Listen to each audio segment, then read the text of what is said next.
Today, he is here as the voice of Dr. Facilier himself.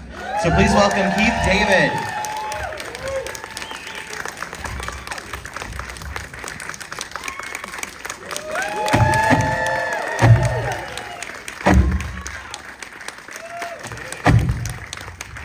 What's happening? Hi. All right. Well, I guess let's start from the beginning. Let's tell us about here you go.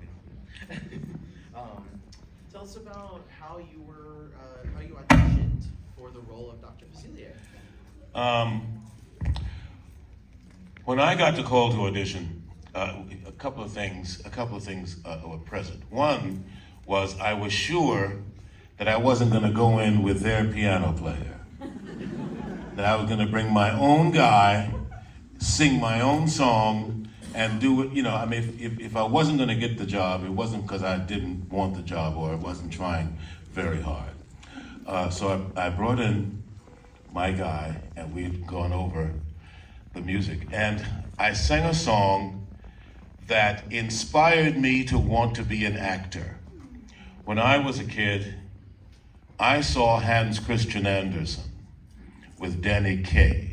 And Danny Kaye was another one of my very favorite performers. He had his own show in the 60s, and he was just, I just loved it. But anyway, in Hans Christian Andersen, he sang a song about the ugly duckling. You know, is anyone familiar with it? And again, you know, and he walked with a quack and a waddle down his back, you know. And I just felt that whatever this thing was, because they were very secretive about the storyline, but whatever this thing was going to be, that somehow I thought that would be appropriate. So I sang that song, and I don't know who else auditioned. I'm sure many other folk did, but I got the job. So you've had so many live action roles, so many voice roles over the years. Do you approach them any differently? No, I mean, good acting is good acting. You know, I mean, when if I'm on camera, I mean, if I'm in front of the camera, of course, I'm relating to you. But if I'm in the story, that character is relating to another character. So I try to find the reality of the moment that we're in and stay true to that moment. I don't know how to do anything else. But that's what we do, you know what I mean? So Dr. Facilier is now a very iconic Disney villain. Did you channel any other villains to help come up with how you would portray them? Oh God, I mean, I'm sure most of you, if I say this name, won't even know who it is, but when I was growing up, we had cartoon villains like Snidely Whiplash. And we had Dishonest John, you know, from Beanie and Cecil. And, you know, I love those guys. And, you know, it's very different from Facilier, but in the same kind of vein as, I'm going to get you. So, yeah. Did you channel any of New Orleans in building the character and forming your performance? I had only been to New Orleans a couple of times. You know, somebody asked me about to describe Dr. Facilier, and in the spirit of New Orleans, I find him delicious. He's a delicious villain, and New Orleans is delicious. You also got one of the best Disney villain songs of all time. What was it like recording Friends on the Other Side? Oh my God, I mean, it's Randy Newman. I don't know what more to say than that, because that in itself is, you know, when you're working with a great composer, it's an extraordinary experience because, you know, no one else beside him and, you know, the producers have ever heard that before. So I get to introduce this. So no matter who does it afterwards and who, you know, how many other versions, you know, become popular or not, I got to do it first. So that's, you know, that's a great gift. And as far as I'm concerned, it's the gift that keeps on giving. We also got to work with amazing directors and some incredible animators like Bruce W. Smith, who was the lead animator on Dr. Facilier. What was that like?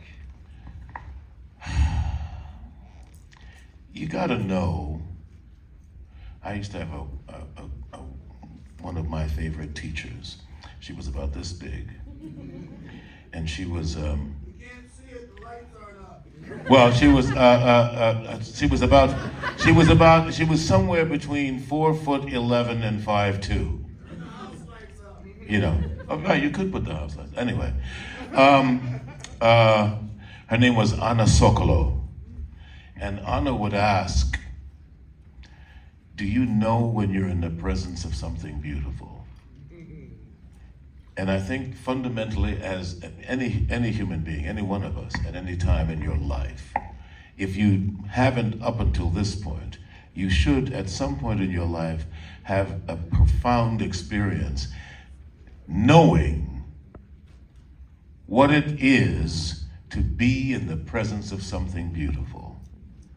Whether that's familial, whether that's societal, when you stand in front of the Grand Canyon and you feel there's a sense of awesome that you cannot feel anywhere else in the world. But you can recognize that moment as being awesome because you know you're in the presence of something beautiful. And that feeling, that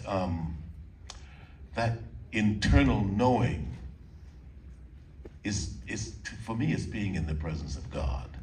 And you have to know when you are in the presence of God, you know, somewhere God is in this space. And it's an awesome feeling. That is what it's like to be in the presence of something beautiful. When I met these guys, to get back to the point, when I met these guys and we started, you know, going over the project, I knew I was in the presence of something beautiful because it has never been done before. You know, our first black princess. I mean, how, that's extraordinary. It's extraordinary. And I mean, it could have only been different if anybody else had done it. But what a wonderful inspiration to have Anika Noni Rose being that person. Anika Noni Rose is extraordinary. She's an extraordinary human being, but she's an extraordinary actress. I knew her before this project, but this is the first time we got to work together.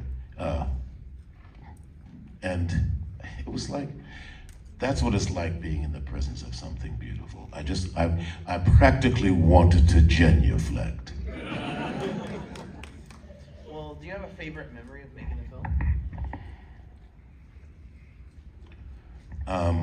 I got a job. I had a job. So, you know, I mean, we worked on that project, I think at least over the course of 6 months, maybe a year.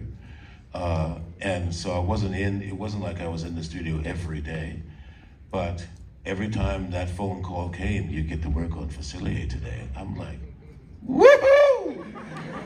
You know, that was a great thing. That was a great thing. Yeah. Well, speaking of other actors who you got to work with, we actually have another surprise guest today. So please welcome Jim Cummings. Somebody say jalapeno. Good to meet you here. Yes, indeed. Good to see you, cuz. Yes, oh, man, we look good. Damn. I don't know about the guy on the right, but one of us looks good. I mean, Well, you know, the women, they love a man with a big back poach. Isn't that right? Yeah. Well, I'm just glad to be here. I'm a cheeseburger in paradise. My wife and I are just over here, and we said, well, you know, let's stop by and say hi. So here we are. And I got to tell you, I don't live here anymore, but when this audition came up, I said, oh my Lord, you got to be kidding me. Because when I was a kid, I moved here from Youngstown, Ohio, and I was a deckhand on a riverboat. And there were boats that I worked on that I was the only one for whom English was his first language. Wow. And they were all from Louisiana, from America. But you know, they talk like that. You go out there, boy, you get your out there with them barge bags like that, you get back here real quick, yeah. And I said, oh, I'm so sorry. What the hell did you just say? You know, and so it kind of rubbed off on me. And when the audition came up, my agent called me up and she says, I can't believe I'm telling you this, but they need somebody from New Orleans, not even New Orleans, but Louisiana, like out in the sticks and everything. I said, I'm your guy. Here we go. And so I lit my butt and I came down, and the rest is still a mystery. And I couldn't be prouder of this. It's actually favorite thing that I've ever done. And I've done a couple things, not like this guy, but you know. But I do have a little bear in my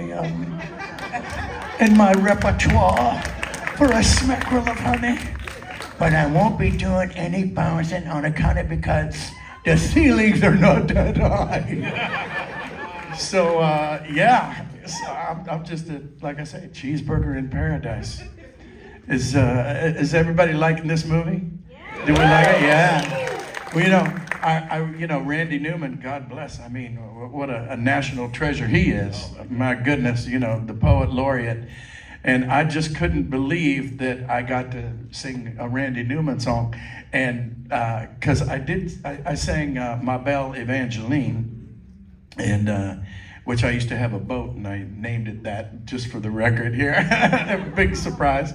And I got to meet Randy Newman, and I was a fan of his anyway, because when I lived here, he came out with Louisiana, they're trying to wash us away, that song. And I just was crazy about it, and I said, okay, look, it's like this. I'm playing a Cajun. I got this beautiful love song. I said, you gotta write a Zydeco.